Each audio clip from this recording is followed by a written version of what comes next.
Hello there, Wallalo Warriors, how's it going? And welcome to another 1v1 Age of Empires 2 Expert match. And I just had to cast this game. I wasn't planning on casting this, but I just watched this game live, and it was awesome. So, we're gonna jump in. It's the Killer Bees Arabia Cup Grand Final, and this is game 2 between TheViper and DauT, two absolute legends in the game, as I'm sure you all know. And we have ourselves Koreans versus Britons here on Arabia. Of course, if the tournament name Killer Bees Arabia Cup didn't give you enough clue already, it is an Arabia-only tournament, the proving ground of these players. Now, obviously, this is the grand final, which means that Viper and DauT have not been defeated so far going into this game. This is actually, as I say, game 2, and the scoreline is currently 1-0 to DauT. He currently leads. This is, however, a best of 7, so the first of 4 wins takes it. And obviously we're only at game 2 here, so there is still a lot on the line since it's the grand final. There's also a nice dollar prize pool, I think $500 in there as well. So there's something to play for, but it's not super pressure on kind of moment right now. Viper obviously trailing, but plenty of games ahead in this series. With that said, though, up to the north of the map, in the blue, we have DauT. He's playing as the Britons. And then down to the south, in the yellow, his token yellow, the Viper playing as the Koreans. This is an interesting match. It's a match of AOC civilizations. This is played on Wallalo Kingdoms, but we do have two sort of old school civs here, and ones which these guys know all too well. Now, when you think about the Koreans, you're generally thinking about the late game. You know, you're thinking about, oh, they're amazing siege onagers, their absolute, insane death ball that they get with the war wagons and the haubs up front, and the siege onagers at the back with extra range. And when you think about the Britons, most of you probably think about extremely long-ranged archers, longbowmen with 12 range, sniping things from afar. And as far as the late game goes, I think it's quite an interesting match between the Koreans and the Britons. But this is obviously, Dark Age start. We're not playing deathmatch here. We're playing good old random map. And as a result, we got to go through the game to get to the late game. We have to see how things develop as we go through this game. Now, obviously, in recent times, the tower rush has been all too popular. It's got to the point now where tower rushing is just ridiculous. Players are doing it left, right, center. It's far too common. It's far too popular. But at least with the Koreans, they can do it extremely well, and it makes sense, right? The Koreans are probably the best, if not, well, they are, let's be honest. There's no if or but about it. The Koreans are the best tower rush civ in the game, especially with Wallalo Kingdoms, giving the Koreans faster building fortifications. I think it's a 30% speed boost as DauT runs into Viper's TC. Viper, though, caught sleeping at the wheel as he hops into the TC with his villagers a little bit late, but some DauT micro gets himself out of that sticky situation. Slippery like a snake, and Viper's going to quick wall off that left side of the berries there to prevent DauT from going too deep to the back of his base. And we'll take a look at the maps in more detail in just a moment.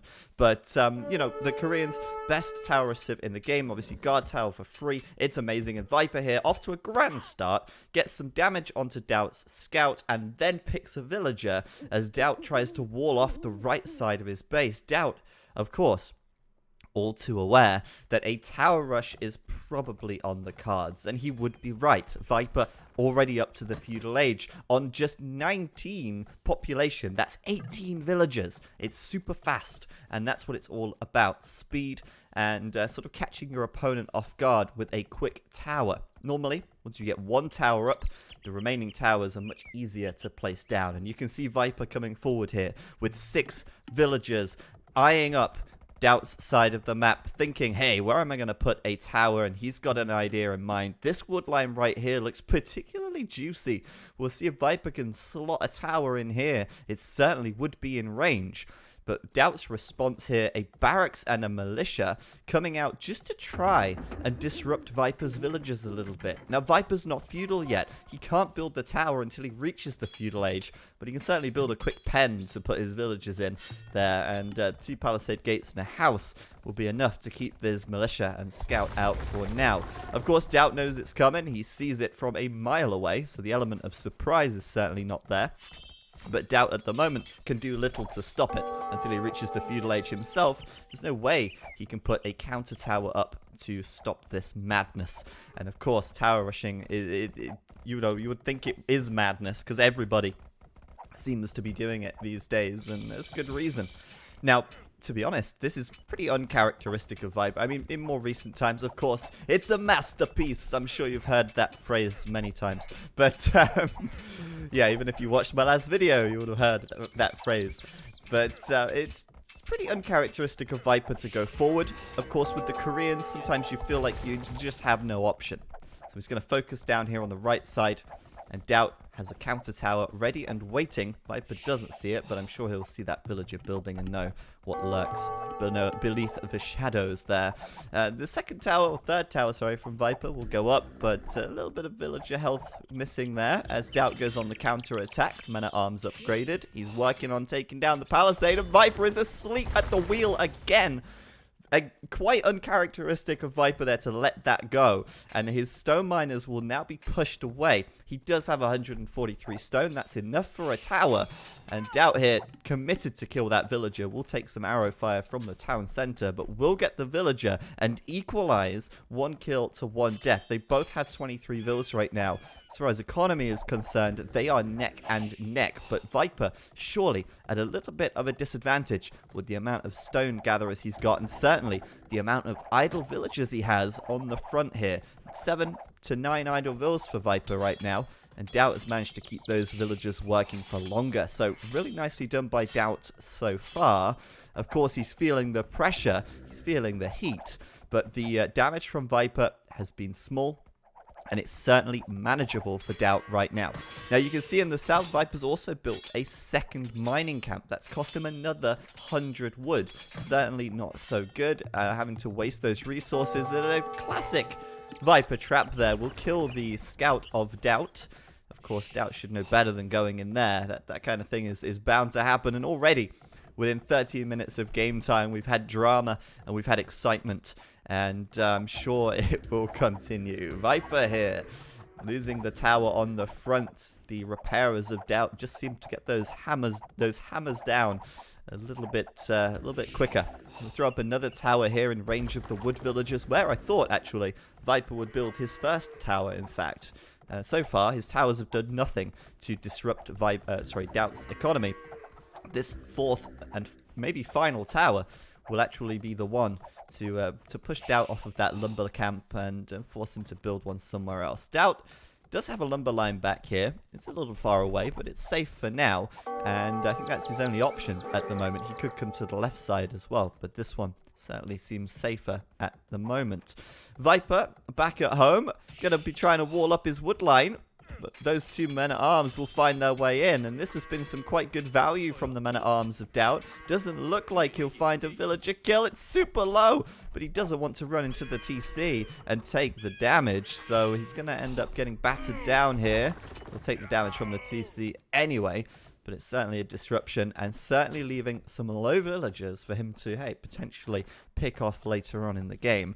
They don't have to necessarily go down now, but, you know, if he comes over with a couple of archers later, 1 or 2 shots, and they will fall. So, at the moment, Viper here, 6 kills, 2 deaths. Not too bad looking at that, but obviously those 3 men-at-arms and the scout where the kills came from, and so the economy for both of these players is pretty close. You have to keep in mind, of course, that DauT would have had that sheep bonus at the start of the game, and something that you have to really acknowledge with the Brits is that their economy is pretty good. Now, DauT here is going to lose a villager at the back, a little sloppy. He had villagers on standby right here, but he lets it go, and that should not have happened, really, should it? That should not have happened, and I see another villager.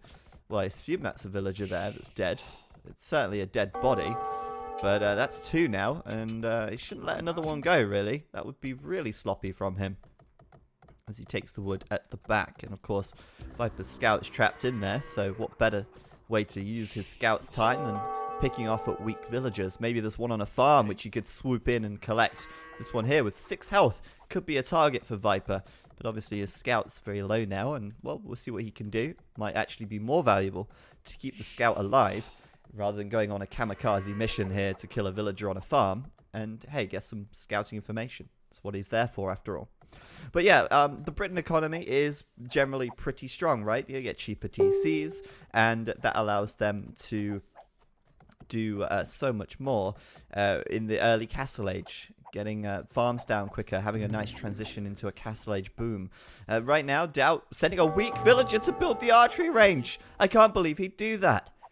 Given that he knows the scout from Viper is roaming around, that seems, again, maybe a little sloppy from DauT. And Viper's going to commit. He's going to get the kill. Oh, so close.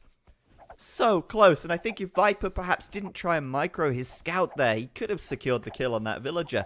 Obviously, he was trying to avoid the arrow fire from the watchtower here, but DauT nearly loses another one. At the moment, he's 3 villagers behind. That would have put him 4 back. And obviously that would be less than ideal. I don't know if you guys have noticed. There's a guy. I know you. I see you out there. You keep commenting on my YouTube videos. Oh, this is less than ideal. And now you've said it. I realise I say that far too often. But yeah, it's all good fun. Viper, his gold is pretty far forward, and you can see this right now. It's a very long gold mine. It makes for a nice efficient mining camp, but it does also mean he's had to put a watchtower there to defend it. He's building his market blacksmith out here as well. And generally speaking, the story right now is that Viper's got the map control, but DauT will be up to the Castle Age faster. Of course, he transitioned to farms a little sooner, and as I said earlier on, he had the villagers working all that time, whereas Viper had a bit more idle time to work with. He also took his deer a lot faster than Viper. Viper is out taking the deer now, but DauT took the opportunity to grab them since they were inside of his walls. And now Viper's playing quite open here. Now, apologies for the little sounds there. I'm going to pause the game and fix that.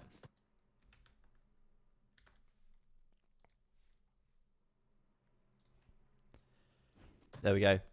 Facebook making some notification sounds in the background, and I've shut that down now, so apologies for that. But yes, DauT now moving out on the right side. He's gone for 1 archery range. Interesting. Just 1 range tells me that he is going to boom here. He's going to be looking to drop down the 2nd and 3rd TC. And he's grabbed enough stone to just put him over 200, so he can afford them as well.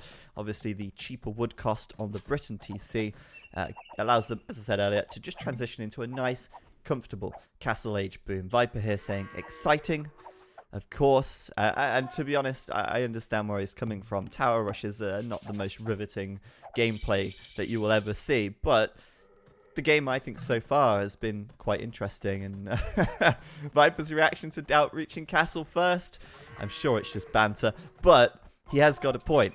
DauT's TC coming up straight away, and Viper doesn't want DauT to be ahead economically here. Not in the Castle Age. Now, the Castle Age is where the Britons probably have the biggest edge. The goal of the Koreans is to slow the Britons down in the feudal age, damage the Britons in feudal, and then in the late game, the Koreans might take the edge again. But in the Castle Age, it's really the Britons who should have the control of the map. They should have the edge. The extra range on the crossbows, of course, being the big power spike that they get. And DauT will find the villagers on the stone here. Viper, I mean, I don't know why he bothered walling up at all if he's going to leave it completely open on the right side anyway, but that's cost him 4 villagers, and maybe even a 5th here as this one runs back to the TC. And now remember what I was talking about earlier on. Weak villagers hanging around. Let's switch to Viper's point of view to see which ones are low. And you can see, yeah, there's a few low villagers here, as all the villagers on the wood line have to run back as well. And maybe that oh shit from Viper was banter, but he certainly means it now after losing 4 or 5 villagers right there, and he's currently only 3 villas behind, but it's certainly put him idle and cost him a lot of time here. as Viper throws down a castle on the front and makes his first war wagon of the game. Now, the war wagon, of course, in the Castle Age, it's a very beefy, it's a very strong unit. It's also quite mobile, since it's a cavalry unit as well. It's got wheels on the back. It can go round and round and get get around the map. But, yeah, the problem is with the war wagon, you need a big economy to support production of war wagons. They are expensive. And, obviously, Viper's had to grab 650 stone to build a castle. He's got to spend a huge amount of resource, 100 wood, to build war wagons. And that wood means he can't afford a third TC. And he certainly can't afford too many farms because he needs the villagers chopping the wood. On the other side of the map, DauT's up to 3 TCs. And he can keep production going. But he's not. He's not going all in on production. He's kind of playing quite passive, actually. Only 2 crossbow sitting inside of this range. A skirmisher being queued. And a market coming up on the right side. Interesting. Yeah, he didn't build a market, did he? Viper went market blacksmith.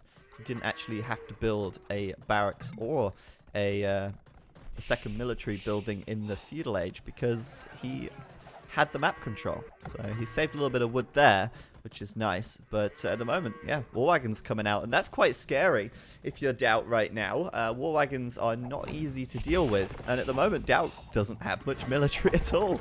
6 military out for him. Where are they? They're kind of scattered around. He's got three or four crossbow and a skirm. It's not the defense he'd like. And of course, he's going to have a hard time defending this wall because the guard towers now from Viper are damaging the wall pieces and allowing Viper to go through. And speaking of which, he needs to actually go through instead of sitting here and attacking the wall forever. Now, maybe a monastery from DauT? No. Not even a monastery right now. It's just another archery range, a university coming up, and DauT seems so nonchalant about this. He doesn't even seem bothered. Yeah, you've got, 4 war wagons in your base. Let's look lively. Let's look sharp. But no, just a 4 TC and really no military production at all. Now these war wagons, of course, they are susceptible to elite skirmisher fire, but they are also still very strong. 150 health, 11 attack. They'll take down skirmishers quite comfortably as well, actually, and so much so that he's willing to sit under this TC and tank it.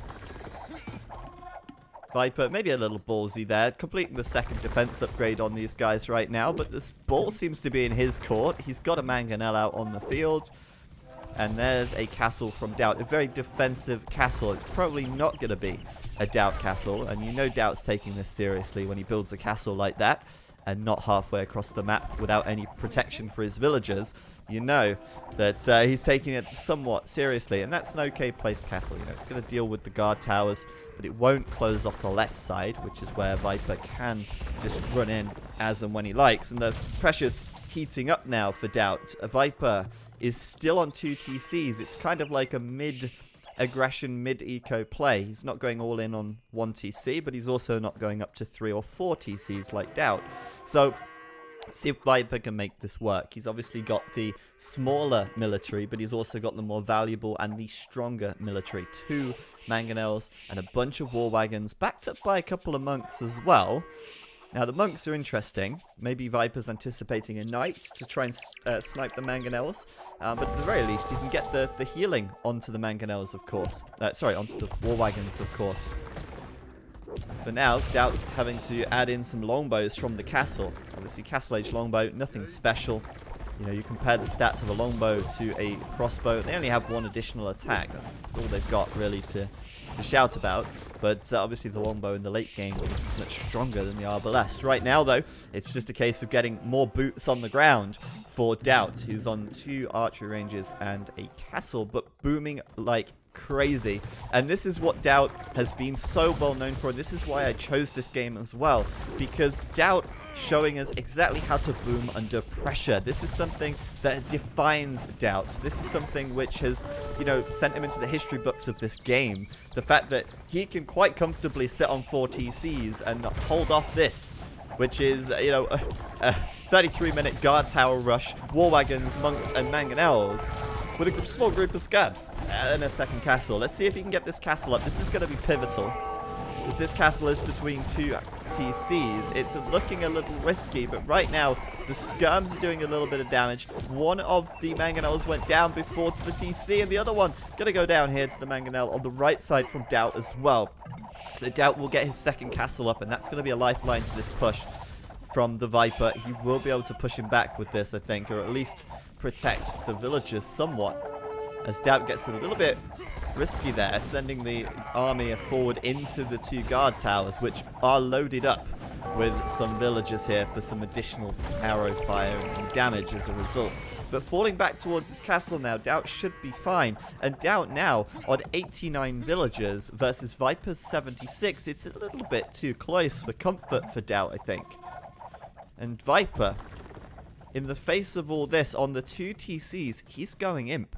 He wants to keep pressuring this area. He sees this as maybe a weak spot, and he wants to go in and commit to pushing it down. Now, Viper, when he gets to imp, he'll need a trebuchet. So he's got his castle to do that, but maybe he needs another castle. And that's exactly what he's going to build out here on the right side. Got to keep those warbagons going. Got to keep those trebs popping. And you know what I always say. Once the trebs are popping, the castles are dropping. And I've got no doubt that DauT's castle here is going to be under fire extremely quickly. And if he can keep it up, I will be surprised and impressed. Because Viper is going to be so much faster to imp that DauT will have no way to really defend this castle from the trebuchets that are coming out. We'll see what he can do. He's obviously now got a couple of rams, so maybe he could lead a charge with that, but it would be a little bit of a suicide mission to run into this castle with this army at the moment. For now, though, killing off a few more vills, widening that gap in the villager count a little more. 20 villager advantage for DauT, and of course that's expected. He's on 4 TCs, Viper's still on 2, and DauT should have the bigger economy, but the pressure is on still. Viper's going to be imp. Viper's got a very powerful army. He's just lacking numbers. He's only got 5, and that's it. That's his army right there. So Viper throwing away quite a bit. DauT now up to 30, and a nice mangonel shot from Viper. Perfectly done, and he'll get a few more on the way out. DauT, just as I'm praising his larger army, loses 8 units in the blink of an eye right there as the Imperial Age upgrade for Viper comes in. The trebs are coming out, and he's going for 2 trebs from both castles, leaving his army a little bit thin on the ground, but he's kind of, I think he's confident here that he will be able to defend those trebuchet in the shade, in the shadow of his castle here. DauT probably agrees with him as he goes up to the Imperial Age now as well. DauT does not have enough stone for another castle, but in the back of his base, throwing down 5 stables and showing us at least his hand. Viper's got no idea, of course. And Viper at the moment is very much focused on taking out this castle here. And as I say, we'll see if DauT can defend it. I don't think it's going to be so easy. Obviously, the second castle from Viper's quite far away, so it takes a while for the trebuchet to get over here. But that castle's going to need a lot of repairs if he wants to keep it up. But he's imp now. He'll make his own trebuchets as well, but at the back of the map, starting to make knights. Now, you don't see this all too often. The Britons making cavalier. What is that? They don't get bloodlines, and they certainly don't have the best cavalry in the game. There's no paladin to speak of.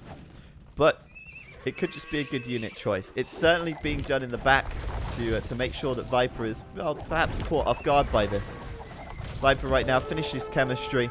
Looks like he'll take down that castle. The repairs won't be there. And as I say, I mean, there's no realistic way for DauT to keep that alive unless he commits like 20 villagers to repairing it. And in the end, he'll just about squeeze out a trebuchet before the castle falls. Yeah, DauT sending a battering ram in, trying to take this castle down. Won't succeed, and now he's really kind of, well, I would say on the back foot, right? Viper's pressing in. He's taken out a castle. DauT, though, falling back, losing a bit of ground, but trying to stabilize and going for the Cavalier upgrade, which could just be, well, it could be a game changer, right? I mean, right now, Viper's got, what, 10 military units, 3 of which are trebs, 1 is a mangonel, and 1 is a monk. So he's very thin on the ground in terms of military units. And Cavalier right now could easily clean up this siege. They're quite exposed. And it's not like Viper's sporting 10 or so monks. It's just the 1. So I do genuinely think that DauT has an opportunity here to, get back some map control and actually set Viper back a little bit. So he's going to push out with the Cavalier. The +4 defense is done. Forging is being researched, but really it's the defense that he needs. It's going to give those Cavalier the longevity to get in there and to do some damage before they die to the arrow fire from the keeps, the castles, the town centers. And of course, if there's one thing that the Koreans do well, it's the fortifications. So the Cavalier disrupting things a little bit. Won't kill any of the Trebs just yet, but they'll take down one Mangonel and run to the back of Viper's base. Meanwhile, Viper in here, biting off a little bit more than he could chew. I think keep coming up on the right side, denying some farms and the gold, but certainly won't be able to do any more since, as I say, so few boots on the ground. The raiding from the Cavalier now, killing a few vills. At this point, Viper is 18 villagers behind, and we'll see how many villagers he drops over the next minutes, as the raiding surely from DauT is going to continue. These Cavalier unchecked at the moment, looking for something else, looking for more. Going to look for this wood line on the left side. On the right, Viper's going to lose two very expensive bombard cannons, the most expensive unit in the game. Going down for free right there. Well, I say for free. He did trade one trebuchet, but very little protection for these units. And again, this is what I'm talking about now. Viper doesn't have the men, doesn't have the units to protect his siege. So he's actually going to be pushed back. Looks like he'll lose this castle. He'll certainly lose his keep. And, well, with that said, DauT's going to retake a little bit more control in this game. And Viper's going to realize that, hey, probably need at this point to start some more military production. He's going for Elite War Wagon. And the Elite War Wagon is complete. I was wondering if it was maybe in this castle, because this castle here was had nothing going on when I checked, but it looks like the upgrade was just a little bit later on the overlay, and the upgrade did complete. But right now, Viper only has one castle. He's got 0 stone in the bank, and he's gonna, there you go, have to find some more. Wondering about that, because I don't see any extra stones anywhere. He's just got the one on the left side.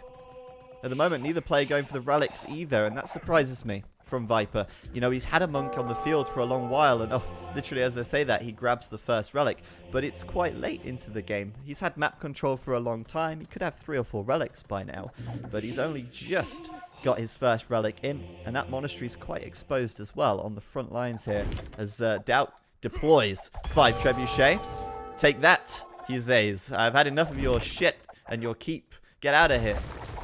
And Viper now might have trouble here, because this game is very much about momentum. This game is very much about pace.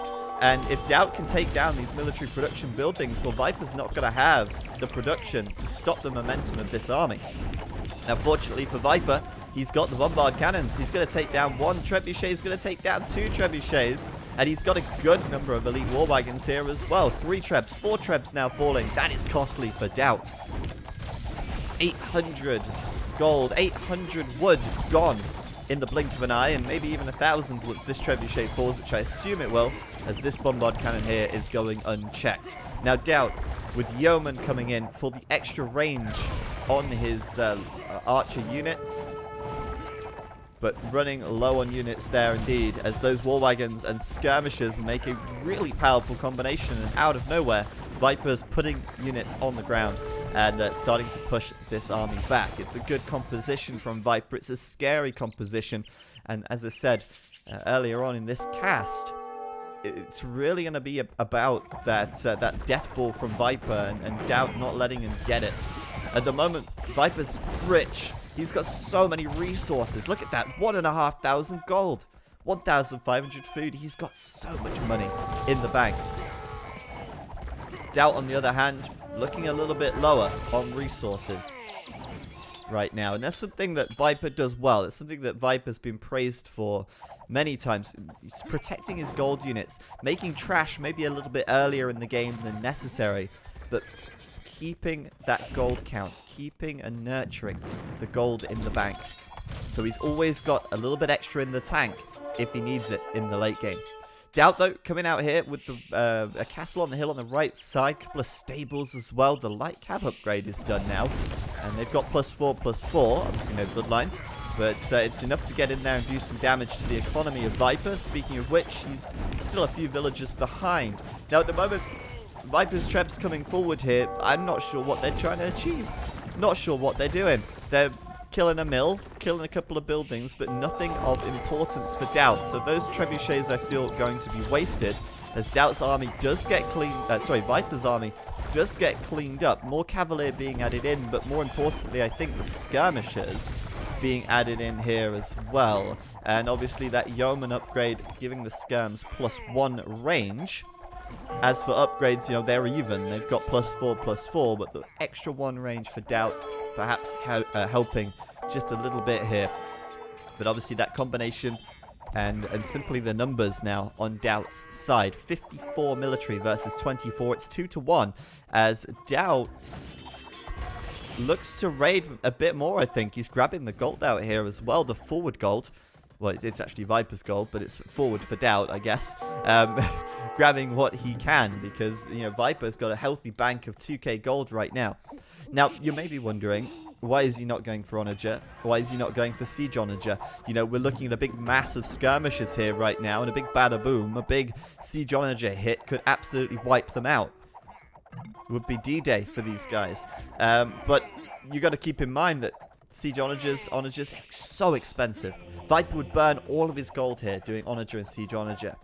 And he doesn't really want to take that risk. Not in a 1v1. In a team game, it's a different story altogether. But right now, he's opted for Elite War Wagon. And although, yes, he's got a huge amount of gold in the bank, he's got to be very careful with that gold. Like I say, he's got to nurture it. At the moment, he's just lost this gold mine out here. If he had this, maybe he'd consider Onager a little bit more. But at the moment, just bombard cannons for now. No Onager upgrade on the way. And maybe later on, he'll think, yeah, I got to do it. But if he's not doing it now, I don't think he's going to do it at all. You've got to also keep in mind that the elite longbow, which is starting to enter onto the field from DauT, have 12 range. That's insane. They'll pick off the Siege Onagers as well, so he's got to be very careful of that. Now, Viper in a bit of a precarious position. He's got the hill here, which is great, but he's surrounded. He's got skirms in the south, he's got skirms and longbows in the north, and DauT's just going for the pure numbers right now. DauT's army is pretty cheap. Doesn't cost him an arm and a leg, and he's got 64 units on the map. Viper, on the other hand, with 27. You've got to keep in mind, though, those war wagons are a lot more expensive. They're a lot more beefy. And in fact, I did some research, and the war wagon turned out to be the most population and cost-efficient unit in the game.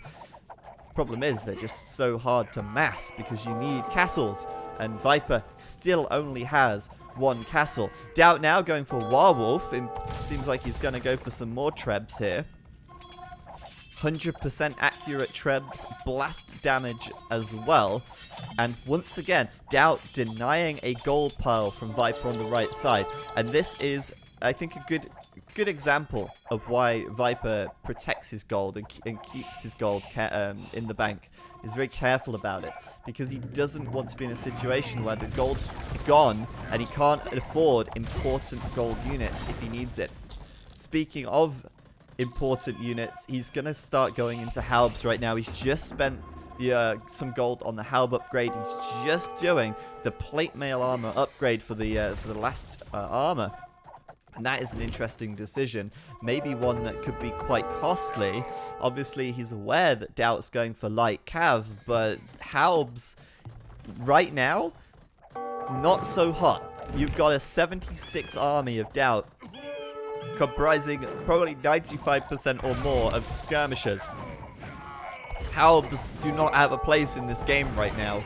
And maybe Onagers do. Maybe, you know, you don't necessarily have to go for the Siege Onager upgrade, but just Onagers could be enough. Now, Viper's going to take the push here. DauT has the hill, and Viper's just hoping, hey, I've got the elite war wagons. They've got 200 health. They've got 8 pierce armor. It might be enough for me to break this here from DauT. And he might be right, actually. Those war wagons are scary, and it's deceptive. They're such a big unit. You know, they take up so much space. It looks like there's a lot more war wagons than there actually are sometimes.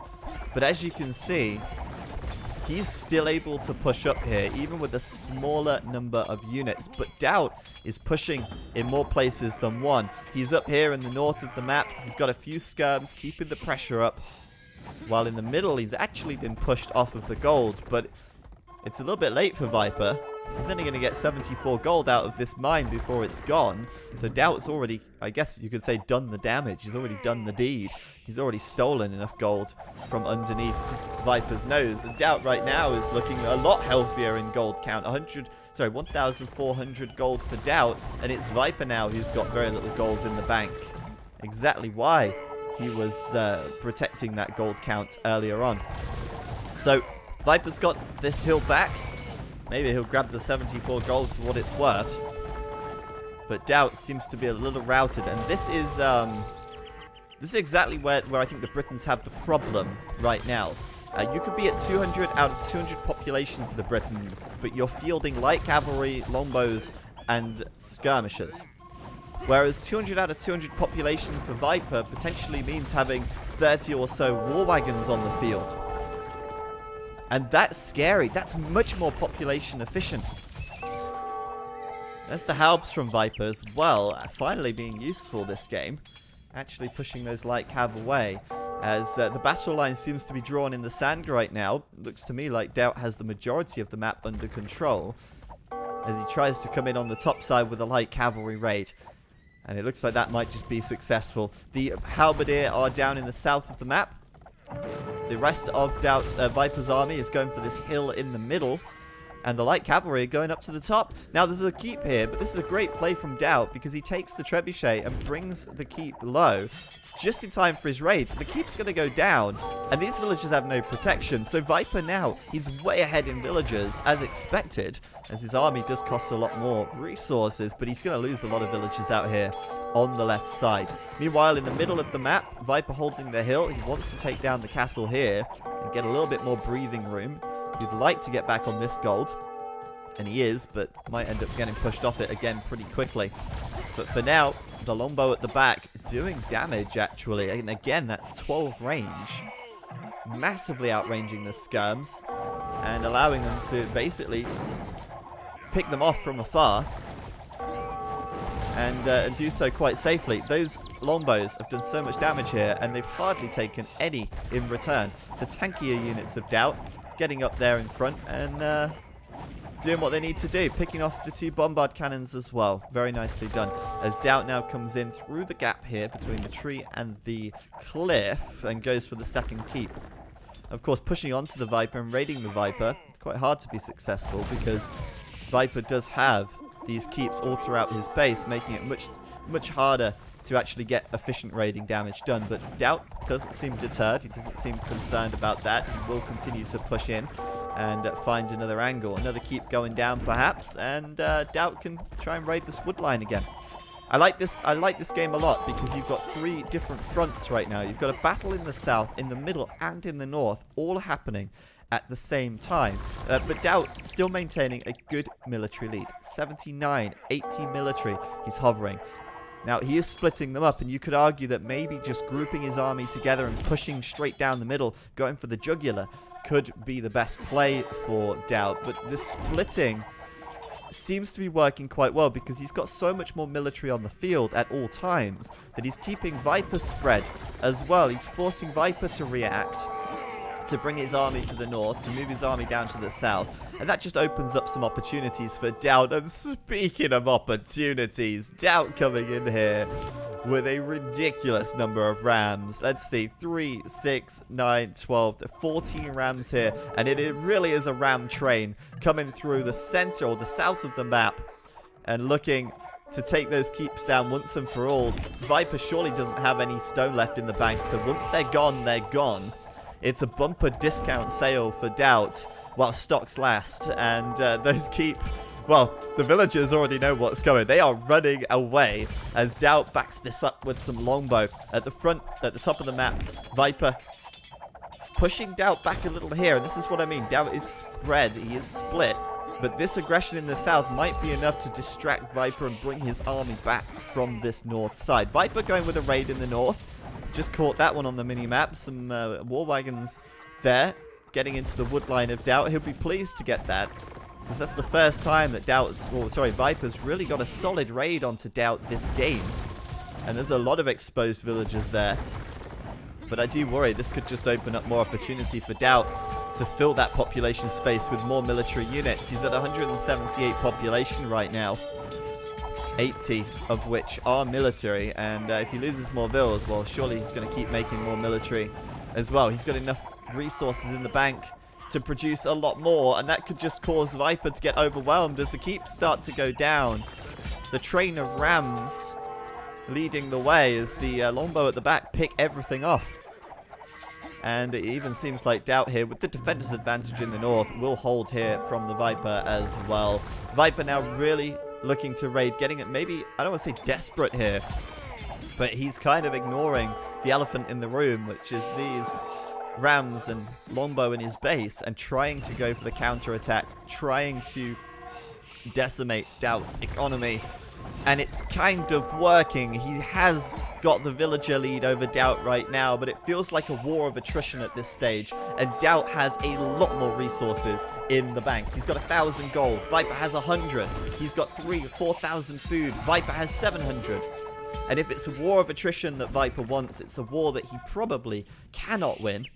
Viper with a huge army, DauT with a huge army in the north needs to get them moving, as Viper now is at 50 military, but DauT's at 110. And like I say, Viper may have just done DauT a favor there. DauT probably wouldn't have gone and deleted 50 or so villagers, but the fact that Viper's gone out and killed so many means that he now has an army of 115 to deal with. DauT pop capped at 200 with 115 military versus Viper's 38. And I don't care if that's 38 war wagons. There's no way that you are going to hold against that. Unbelievable stuff as DauT now sets to work demolishing Viper's base. Coming in the north, pushing through from the south, and Viper's getting desperate here with the war wagons. Does not want to acknowledge this, so the GG is called. Well played by DauT. A fantastic game. We had a little bit of everything there. Now, I do have to question one thing in this game, and one thing which, you know, could have been the downfall of Viper. Maybe the halberdier was just not the right choice. I know that DauT was raiding with light cavs, but I rarely saw those halberdier in position. Now, if he'd have spent that gold on onager instead, you could argue that, well, the range of the longbows would have, picked them off and caused them to go down. But it only takes a lapse in concentration. It only takes a few seconds of DauT not to see the onager, and then a one quick shot, and, you know, you've lost 20 or so skirmishers in one fell swoop. And I think that might have been the way for Viper here. As it stands, though, a great game from DauT. I think he played phenomenally well. He kept his cool under pressure as Viper tower rushed him and then did that castle age aggression with the war wagons in here. And he slowly but surely ground Viper down into a soft squishy pulp by the end of that game. So I hope you enjoyed this one. I certainly did, and I thought it was a really nice game. Wanted to share that one with you. I probably will actually cast the remaining games from this series. If you want me to do that, let me know in a comment below. But if you enjoyed the video, leave a thumbs up, subscribe if you want to see some more, and I'll see you guys next time. Thanks for watching.